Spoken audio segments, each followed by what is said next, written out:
How I made my first YouTube video. I still have not made it yet, and I'm planning on answering it to both you and me through recording what's about to come next. I kind of didn't felt like planning it, just went by it like that, suddenly, out of nowhere. How else am I supposed to know how it's made? In order to begin creating videos, first I had to answer to this basic question. What subjects your videos are going to revolve around? Then the same question evolved into what subjects you yourself are interested in. As I began answering myself, I felt like something was off. Am I going to only enlighten people with mutual interest, or smart people who determine which interest should be mutual for the masses? Don't panic. I'm not gonna ruin your fun. All I'm saying is you needed some Subway Surfer gameplay to get your attention drawn at the first place. If it's not fun, then it's wrong.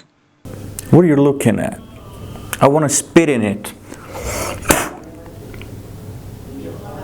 Well, let's not get carried away. My interests on a surface level are games, movies, and media in all kinds. Beside that, I'm pretty fond of history of religion and its psychological effect. I might post myself gaming. I might post my rants, because last time I've checked, we're still living in a society. It's logical to do so. But I guarantee you that whatever I share from here on out will be interesting, because so far that I made the video until here, it wasn't hard to transfer what I exactly meant and manifested in my creation. I'm not gonna end up like you, an autistic Ryan Gosling with skill issue. If you can't express your ideas and desires, you lack the qualifications to exercise free will. For starters, I use a Canon 550D with a 0.25 meter lens and another 1.5 meter lens, which I use it occasionally because in order to adjust its focus, it requires distance, which requires space, and I currently don't have its luxury in my room. And this piece of excuse of a microphone that I attach to my Collar will record my voice, and I love it. It has a long-ass wire and zero mobility. You can conclude that the design is pretty humane.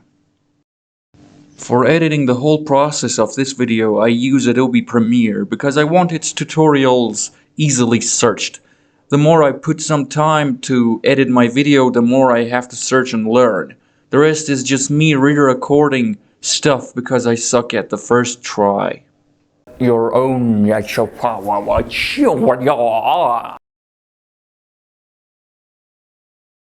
swear, the hardest part about making your dream content is moving your ass.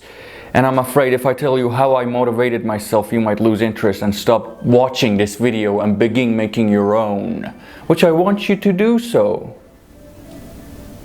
And if you have done it already, I'm all ears towards your tips in the comment section. Fill me in.